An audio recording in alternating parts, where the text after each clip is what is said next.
we spot that this is a contradiction question. Answer choice A by suggesting that the proportion of multilingual individuals within the immigrant population has remained consistent strengthens the argument that this increase in multilingual population must have been because of a growth in the proportion of the immigrant population. Therefore, answer choice A strengthens and does not contradict the argument.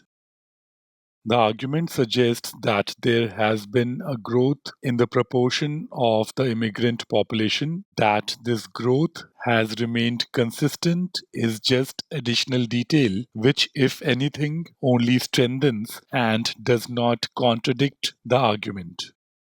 Choice D is a trap. The growth rate is lower now than what it was earlier does not suggest that the proportion may not have grown. The immigrant population may be growing at a lower rate now, but the native population may be growing at an even lower rate or maybe even declining. Therefore, answer choice D, after some reasoning, can be said to not be contradicting any information presented in the argument. If you could eliminate choice D and through the correct reasoning, good job.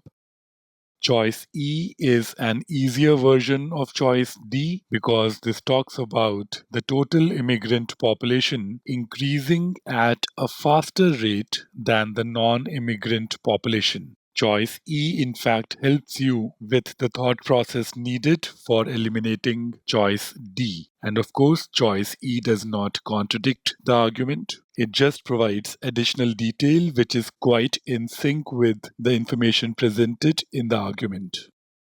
Answer choice C is really interesting. Let's assume that the multilingual population initially was 20 and the monolingual population was 80. Therefore, the proportion of multilingual population was 20 out of 100 or 20%. Now, if the respective growth rates of the two types of populations has been equal, let us say there has been a 10% growth in each population, then 20 becomes 22 and 80 becomes 88. And the proportion of multilingual population out of total becomes 22 out of 22 plus 88, which is 110, which is still 20%. Therefore, the information presented in choice C suggests that there has not been a growth in the proportion of the population that is multilingual.